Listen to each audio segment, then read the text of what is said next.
$150 के हिसाब से दोगे तो आप यकीन मानो आप क्या कर रहे हो, 150 में रह रहे हो। अगर रेंट के ऊपर लेना उसके ऊपर भी 20-25 जाने देखने के लिए आ रहे हैं कि कपड़ा, मकान, ये तीन चीजें हमारे को जरूरत चाहिए चाहिए।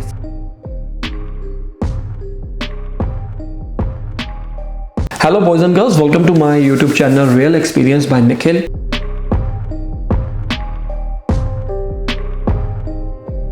आज मैं आपसे बात करने वाला हूं हाउस क्राइसिस इन ऑस्ट्रेलिया।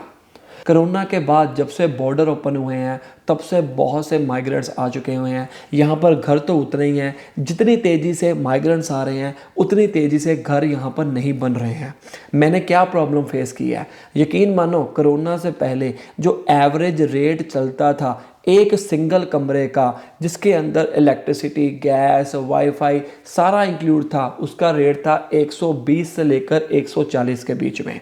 आज की डेट में एक सिंगल कमरे का जो रेट है 160 टू 200 के बीच में हो चुका हुआ है। वो डिपेंड करता है कि आपकी लोकेलिटी क्या है, अपना बजट उस हिसाब से लेके आना। दूसरी बात, अगर आप कपल हैं, दो जाने एक कमरे में रहते हो तो उसका रेट चल रहा है 180 टू 250। वो डिपेंड करता है कि आपको क्या क्या अमेनिटीज मिल रही हैं। जो बंदा नया आता है उसको चाहते हैं कि यार हमारे को फर्निश्ड सारा मिल जाए।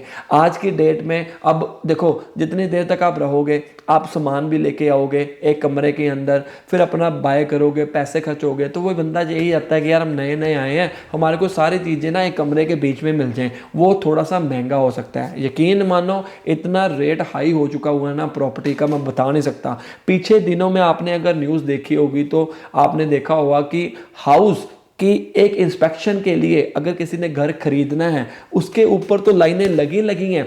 अगर रेंट के ऊपर लेना उसके ऊपर भी 20-25 जाने देखने के लिए आ रहे हैं। और ऊपर से होता क्या है कि अगर मान लीजिए एक कमरे का जो या एक घर का रेंट है 400 वीक्स है, लोग ज़्यादा पैसे देने के लिए भी राजी हैं, उनको घर ही नहीं मिल पा रहे हैं। तो आप ये सारी चीज़ें ध्यान में रखना, क्योंकि जब आप ऑस्ट्रेलिया में आओगे या तीन चीज़ें, रोटी, कपड़ा, मकान, ये तीन चीज़ें हमारे को ज़रूरत चाहिए चाहिए। सबसे पहले घर चाहिए, छत चाहिए रहने के लिए, तो ये क्राइसिस चल रहा है। और यकीन मानो प्रॉपर्टी के प्राइस जो है ना यहाँ पर आसमान के ऊपर छू गए हैं, और इंटरेस्ट रेट अब ऊपर जा रहा है, इसलिए प्रॉपर्टीज लोग बेचना शुरू कर चुके हैं, लेकिन बायर नहीं है। आज से कुछ टाइम पहले जब इंटरेस्ट रेट 2 से 2.5% हुआ था, मैं कहता हूँ लोगों ने इतने घर बुक करवा लिए, इतना ले लिया, और ये इंटरेस्ट रेट बढ़ कर 6-7% तक पहुँचेगा, और इससे ज़्यादा भी जा सकता है। आज की डेट में जो इंटरेस्ट रेट चल रहा है वो आप इंटरनेट के ऊपर चेक कर सकते हो, अप्रॉक्सीमेटली 6% चल रहा है। मतलब डरने वाली बात नहीं है, एक्चुअली में रियलिटी ये चल रही है। कमरे तो आपको मिल जाएंगे, आपको करना क्या है एक्चुअली में, अब इसका सोल्यूशन भी मैं आपको बताता हूँ। आपने जिस सिटी में जाना है उस सिटी का पेज बना होता है, जैसे Indians in Adelaide, Indians in Melbourne, Indians in Sydney, right. तो आपने वहाँ पर पेस्ट करनी है अपनी इंक्वायरी। इंडिया से या किसी भी कंट्री से आते हो तो आपने वहाँ पर पेस्ट करके बता देना उसको कि भाई मैं ये आने वाला हूं। लेकिन सावधान, यहां पर आपका फ्रॉड भी हो सकता है। कई बार ऐसा भी हो सकता है कि वो पर्सन यहां पर हो ही ना, आप उसके अकाउंट में पैसे डाल दो और बाद में जब आप एयरपोर्ट से घर में जाओ तो वो कहेगी भाई तू कौन है, हमने तो पैसे लिए नहीं है। ये सारी चीजें कंफर्म कर लेना। यहां पर दिक्कत तो आ रही है रहने की, ऐसी बात नहीं है, लेकिन इतना भी नहीं है कि यार हम रह नहीं पाएंगे। सारा प्रबंध खुद करके आना, वहीं से करके आना, ताकि आपको यहां पर कोई दिक्कत ना आए। अगर कोई रिलेटिव है, मैं कहता हूं ये तो प्लस पॉइंट हो गया। जिनके रिलेटिव नहीं है वो एयरबीएनबी में रह सकते हैं, कॉन्टैक्ट कर सकते हैं। देखो पैसे थोड़े से ज्यादा खर्च कर लो, राइट, लेकिन अपनी श्योरिटी रखो। ये ना हो कि यार यहां पर आके आप धक्के खाओ, पराया देश है और पता ना लगे आपको कि हमें करना क्या है क्या नहीं है।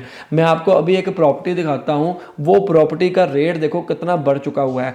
आज से 2-3 साल पहले कितना था, जब वो खरीदा था तब कितना था, और आज की डेट में हाउस का प्राइस कितना हो चुका हुआ है। यहां पर जो मीडियन प्राइस है ना साउथ ऑस्ट्रेलिया में, 2 बेडरूम हाउस यूनिट का जो मीडियन प्राइस है वो चल रहा है 3 लाख से लेकर 4 लाख के बीच में।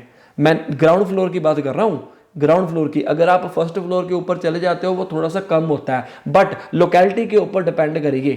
लोकेलिटी क्या है, अगर आप सिटी के नज़दीक लेते हो तो उसका प्राइस ऑब्वियस सी बात है ज़्यादा होता है। अगर सिटी से दूर लेते हो तो उसका प्राइस कम होगा और बड़ा घर भी मिलेगा। अब हो क्या रहा है एक्चुअली में, बड़ी बड़ी जो घर थे ना, जो पुराने ज़माने के घर हैं, आज से 40-50 साल पहले यहाँ पर जो दायरे के हैं, सिटी के अंदर बहुत बड़े बड़े घर हैं, 800 स्क्वायर मीटर, 600 स्क्वायर मीटर। आज की डेट में घर होने लगे हैं, छोटे बनने लगे हैं, 400, 300 के 300 टू 350 की रेंज में, मीटर स्क्वायर की रेंज में आपको ज़मीन लैंड साइज मिल जाता है।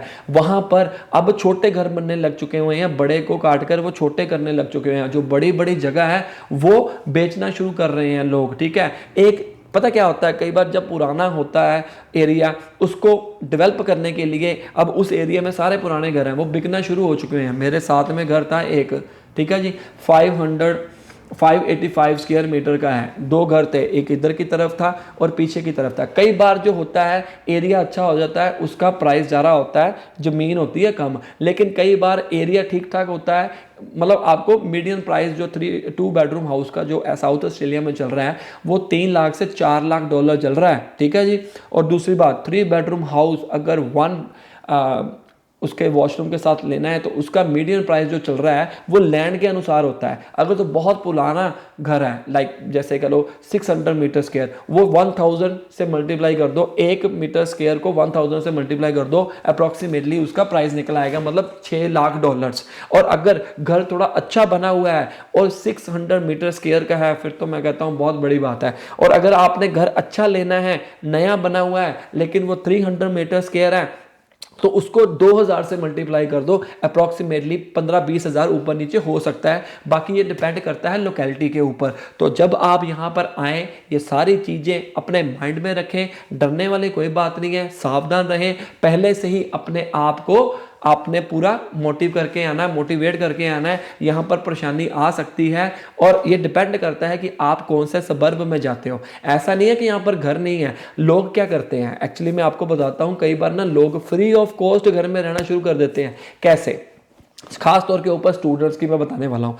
देखो, अगर आपने यहाँ पर घर अपने नाम के ऊपर लेना है, लीज की बात कर रहा हूँ, रेंट के ऊपर बात कर रहा हूँ, मैंने देखा है काफ़ी। यहाँ पर होता क्या है कि शुरू में जब आए, ओके, आपके पास इतने पैसे तो होंगे नहीं, ना ही आपको कोई लीज ट्रांसफ़र करेगा, क्योंकि आपकी कोई सैलरी नहीं है। यहाँ पर 2 तरीके के साथ आप घर ले सकते हो रेंट के ऊपर, या तो डायरेक्ट ओनर से या कंपनी के थ्रू। अगर कंपनी के थ्रू लोगे, मैं कहता हूँ इतना अटरम पटरम है ना, सारा आपको दिखाना पड़ेगा, कितने मंथ आपने काम किया, आपके अकाउंट में बैलेंस कितना है, कहाँ पर काम करते हो, 100 पॉइंट ID सबमिशन करो। मैंने ये जब घर लिया था ना, मेरे को पता है 6 महीने तक मैंने स्ट्रगल किया था इसके ऊपर। यकीन मानो 6 महीने के बाद मुझे जब यहाँ पर कॉल आई तो मुझे लगा कि यार मुझे अपना घर मिल गया। हालांकि रेंट की बात कर रहा हूँ, मैं पहले 2 बेडरूम हाउस यूनिट में था, वो भी अच्छा था, मॉडर्न इलाका था, वो मैंने अपने सब्सक्राइबर को दे दिया क्योंकि यहाँ पर घर मिलने मुश्किल थे। तो 3 बेडरूम हाउस मैंने अभी रेंट के ऊपर लिया और उस टाइम के ऊपर रेंट जो था 525 पर वीक के हिसाब से मैं पे कर रहा हूँ। आज से पिछले साल की बात है, 2023 सितंबर 2023 की, ये 1.5 साल की मेरी लीज़ है। ओके, जब लीज़ ब्रेक होती है, जब लीज़ टूटती है, तो ज़्यादातर चांसेस हैं कि प्राइस बढ़ेंगे। ओके, तो ये बात याद रखना, जैसे 525 है मेरा, मेरा ओनर बढ़ाएगा, मैंने कंपनी के थ्रू लिया है, राइट। तो मेरा मेन मोटिव ये था कि अगर आप कंपनी के थ्रू लेते हो, बहुत अटरम पटरम आपको करना पड़ते हैं। अगर डायरेक्ट ओनर से लेते हो, जो मेरा पिछला मॉडर्न वाला यूनिट था, वो इतना करना नहीं पड़ता, ओनर सेलेक्ट करते हैं। यहाँ पर आपको जो टेनेंट्स हैं वो भी देखते हैं, ओनर भी, कि यार ये कैपेबल है या नहीं है, हमारा रेंट दे पाएगा या नहीं पाएगा, अच्छी नौकरी है या नहीं। इसके चलते जो स्टूडेंट लोग हैं वो पिस जाते हैं, क्योंकि उनकी अभी इतनी अच्छी जॉब लगी नहीं होती है। फिर थोड़ा सा जब टाइम बन जाता है और एक्सपीरियंस आ जाता है, सैलरीज वगैरह होती है, किसी भी तरह से आप अगर अपने नाम के ऊपर लीज ले लेते हो, मैं कहता हूं न्यारे हो गए आपके। कैसे? अब देखो, 3 बेडरूम हाउस ले लिया या 4 बेडरूम हाउस ले लिया, उसकी जो पुराना सा घर ले लिया, क्योंकि स्टूडेंट को तो कहीं पर भी जगह मिल जाएगी, ठीक है जी। अब दिमाग लगाओ अपना कि आप कैसे फ्री रह सकते हो ऑस्ट्रेलिया में। देखो, एक आप $600 पर वीक के हिसाब से घर ले लो, ठीक है, 3 to 4 बेडरूम घर ले लो। ओके, अगर आपके नाम के ऊपर आ जाता है, आप PR होल्डर्स हो तो भी कर सकते हो, सिंगल हो तो भी कर सकते हो। तो वहां पर 1 कमरा चाहिए आपको, बाकी 3 कमरे भाड़े पे चढ़ा दो, ठीक है ना, बाकी 3 कमरे भाड़े पे चढ़ा दो। अगर 4 बेडरूम हाउस पुराना अगर आपको $600 का मिल रहा है, अगर 1 कमरा भी आप $150 के हिसाब से दोगे, तो आप यकीन मानो आप क्या कर रहे हो, 150 में रह रहे हो। सिंपल सी बात है। आप 150 मिनिमम मैं बता रहा हूँ, आप ज़्यादा भी कर सकते हो, $200 तक लेके जा सकते हो अगर वो सिटी के पास है, अगर सारी अमेनिटीज़ हैं। अगर 3 कमरे अगर आपके चढ़ जाते हैं $200 पर वीक के हिसाब से, और ऊपर से आपका 600 पर वीक किराया है, मैं कहता हूँ $600 तो यही पूरा हो गया, आप तो फ्री रह रहे हो। अगर आपको $50-100 देना भी पड़ जाए एग्जाम्पल के तौर के ऊपर, तो भी सस्ते में हो, क्योंकि जो मिनिमम यहाँ पर एवरेज चल रहा है ना 160 टू 200 के बीच में चल रहा है। इलेक्ट्रिसिटी अलग, गैस अलग, ठीक है ना। तो ये सारी चीज़ें आप डिवाइड कर सकते हो अपने फ्रेंड्स के साथ। एक्चुअली में लोग ऐसे ही करते हैं, एक कमरे में 2 जने भी रहते हैं, ऐसी बात नहीं है। वो डिपेंड करता है आपने पैसे बचाने हैं कि क्या करना है। मेरे कई ऐसे यार दोस्त हैं, नॉन में हैं, उन्हें 2 बेडरूम हाउस लिया हुआ है 350 पर वीक के हिसाब से, और एक कमरे में 2 जने रहते हैं, दूसरे कमरे में भी 2 जने रहते हैं। लड़कियां भी कर सकती हैं, एक कमरे में 2 रिलेटिव हो गई, फ्रेंड हो गई, आपस में भाड़ा जो है डिवाइड हो गया। 350 का हाफ कर लीजिए, 175 बनता है। 175 को डिवाइड कर लो 2 के साथ, काम खत्म हो गया। मतलब किसी भी तरीके के साथ आप यहाँ पर कर सकते हो, कैसे फ्री रह सकते हो। कई लोग तो ऐसा ही करते हैं, 5 बेडरूम हाउस लिया हुआ है, आप खुद सारे भाड़े पर चढ़ा दिए, आप खुद फ्री रह रहे हैं, सिर्फ इलेक्ट्रिसिटी और गैस का तो खर्चा देना है। कई बार ऐसा भी हुआ है, पुराना घर खुद बाय कर लिया, मेहनत लगा के, जो मैं कहता हूँ पीआर होल्डर, पुराना घर खुद बाय कर लिया बड़ा सा, ठीक है जी, और उसके अंदर कमरे हैं। अभी तो देखो 5 बेडरूम हाउस मिलना बहुत मुश्किल होता है, लेकिन उसके अंदर कमरे हैं, 3 से 4 कमरे हैं, सारे भाड़े पे चढ़ा दो। मैं कहता हूं अगर आप ऐसा कर सकते हो तो, जरूरी नहीं है कि आपको करना ही करना है, ये डिपेंड करता है। तो आई होप ये वीडियो आपको अच्छी लगी होगी। यहाँ पर क्या सिचुएशन चल रही है उसके बारे में थोड़ा सा पता लग चुका होगा। इसके अलावा आपके माइंड के अंदर कोई डाउट है, पूछ सकते हो, कमेंट कर लीजिए। बाकी अपनी रिसर्च खुद भी करिए, ये मेरा रियल एक्सपीरियंस था जो मैंने आपके सामने शेयर किया। बेस्ट ऑफ लक, मिलते हैं अगली वीडियो में। नीचे डिस्क्रिप्शन में आपको टेलीग्राम लिंक मिलेगा, वो मेरा ज्वाइन कर लीजिए, और इंस्टाग्राम के ऊपर मुझे फॉलो कर लो। Best of luck.